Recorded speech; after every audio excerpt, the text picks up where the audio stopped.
Welcome to my channel, Movie Trivia and Facts. Today we're diving into the world of Superman with some incredible trivia and facts about the Man of Steel in live-action movies. From his early black and white appearances to the modern CGI epics, Superman has had quite the cinematic journey. We'll be covering everything from behind-the-scenes stories to hidden Easter eggs, exploring the legacy of this iconic character and the actors who brought him to life. Whether you're a casual fan or a die-hard Kryptonian scholar, get ready for some super surprises along the way. So buckle up, because we're about to embark on a superpowered journey through the world of Superman on film. Let's get started. Our journey begins with the 1948 Superman serials starring Kirk Alyn. These were shown in theaters like movies, but in short, episodic bursts. Kirk Alyn brought a certain earnestness to the role. Kids would line up every week to see Superman take on gangsters and mad scientists. This alien who could fly stood for truth, justice, and the American way. They captured the essence of Superman, paving the way for future adaptations. Fast forward to 1978. Disco was king, bell-bottoms were all the rage, and the world was about to meet the definitive Superman, Christopher Reeve. Now, Reeve wasn't the obvious choice. He was tall, sure, and handsome in a classic way, but he was also a relative unknown. Legend has it that Reeve walked into the audition and just owned it. He didn't try to be Superman, he just was. He had this quiet strength, this nobility about him that just screamed Clark Kent. And then when he put on the suit, well, it was like watching magic happen. Reeve trained relentlessly, packing on pounds of muscle, transforming himself into a believable Kryptonian, but it wasn't just the physical transformation. Reeve understood the duality of the character, the dichotomy between the mild-mannered reporter and the powerful alien. Reeve's performance wasn't just iconic, it was transcendent. He made us believe a man could fly, setting the bar impossibly high for every actor who followed. Now, we can't talk about Superman without addressing the Superman curse. It's this persistent belief that playing the Man of Steel brings bad luck. George Reeves, who played Superman in the 1950s TV show Adventures of Superman, died tragically at a young age. Then there's Christopher Reeve's accident, a terrible tragedy that left him paralyzed. And it's not just the actors playing Superman, even those involved in the productions have reported strange occurrences. Is it a real curse or just a series of unfortunate coincidences? It's hard to say for sure. Some people dismiss it as superstition, while others believe there's something more to it. Still, the Superman curse persists, a dark shadow looming over the Man of Steel's legacy. Remember when Henry Cavill, our modern-day Superman, sported that memorable moustache in Justice League?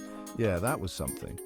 Cavill was filming Mission Impossible Fallout right before Justice League reshoots, and his character in that film had a glorious, bushy moustache.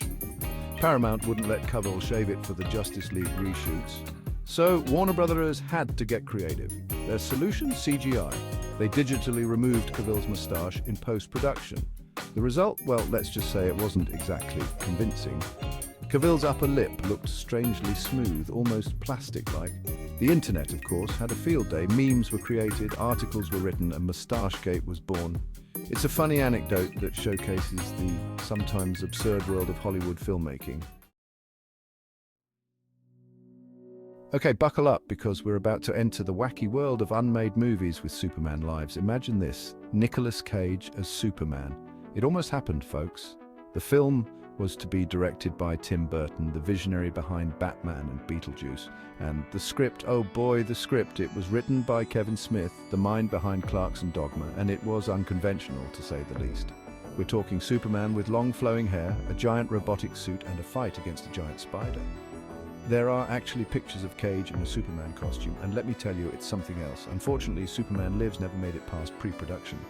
Budgetary concerns and creative differences led to its demise, but even though it never saw the light of day, Superman Lives remains a fascinating what-if in the world of superhero cinema. Let's talk fashion, specifically Superman's evolving wardrobe. His suit has transformed more than a phone booth on laundry day. From classic tights to modern armor, his attire reflects the times. Kirk Alyn's simple, form-fitting suit with a bright red cape. Christopher Reeve's 1978 suit was brighter and bolder. Henry Cavill's Man of Steel suit had intricate Kryptonian patterns. The black suit from Justice League was a bold departure. Every superhero needs a weakness, and for Superman, that weakness comes in the form of a glowing green rock from his home planet, Kryptonite. This radioactive remnant of Krypton has been a staple of the Superman mythos since its introduction in the comics. In the movies, Kryptonite has been depicted in various ways, from glowing green rocks to glowing green liquid. But no matter what form it takes, one thing remains constant. It's Superman's Achilles heel. In the Christopher Reeve films, Kryptonite was often used as a plot device to depower Superman, making him vulnerable to his enemies. But Kryptonite isn't just a physical threat to Superman. It's also a psychological one. It represents his lost home, his alien heritage, and the constant reminder that he's not invincible. It's a symbol of his mortality, and it forces him to confront his own limitations. One of the most iconic aspects of Superman is his ability to fly. It's a symbol of hope, freedom, and limitless possibility. But bringing that iconic ability to life on screen has been a challenge for filmmakers over the years. From the rudimentary techniques of the early days to the cutting-edge CGI of modern cinema, the evolution of Superman's flight is a testament to the ingenuity and creativity of filmmakers. In the 1948 serials, Superman's flight was achieved through a combination of wires, rear projection, and a whole lot of imagination. Christopher Reeve's flights in the 1978 film were a revelation. Using a combination of innovative special effects and clever camera work, director Richard Donner made audiences believe a man could fly. The shots of Superman soaring through the sky were breathtaking, and they set a new standard for superhero films. As technology advanced, so too did the depiction of Superman's flight.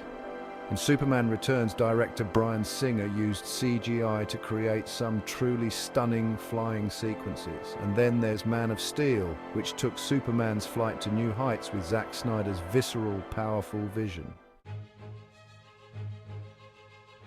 Now let's talk money.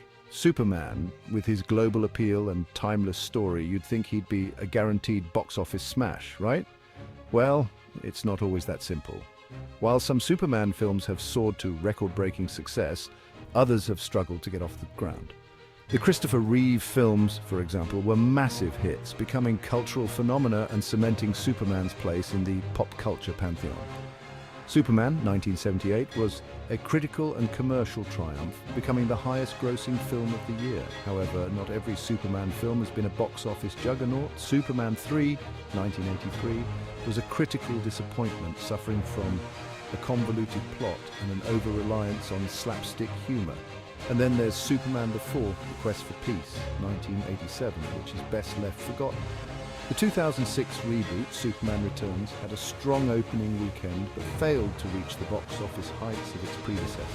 Man of Steel, 2013, starring Henry Cavill, divided audiences and critics alike with its darker, more serious tone. Finally, let's have some fun and uncover some hidden gems, those blink and you'll miss them moments that reward eagle-eyed viewers. Superman films are chock full of Easter eggs, little nods and winks to the comics, other films, and even pop culture in general. For example, in Man of Steel, during the Smallville battle sequence, keep an eye out for a satellite crashing to Earth. That satellite, it belongs to Wayne Enterprises, hinting at the future edition of another DC hero. Another great Easter egg can be found in Superman Returns, when Superman is lifting a car to save a woman. This is a nod to Superman's appearance in Action Comics #1 from 1938. These are just a few examples of the many Easter eggs hidden throughout Superman films. Thanks for watching. If you enjoyed these Superman movie facts, don't forget to like, subscribe, and hit the bell icon for more amazing content. From the early days of black and white serials to the CGI-fueled blockbusters of today, Superman has had an incredible journey on the silver screen. We've explored his origins, his struggles, and his triumphs, uncovering fascinating trivia and behind-the-scenes secrets along the way. But most importantly, we've celebrated the enduring legacy of this iconic character, a symbol of hope, justice, and the power of the human spirit, even if he is an alien. Until next time, keep believing in the power of stories, and remember, you don't need superpowers to make a difference in the world. Stay super.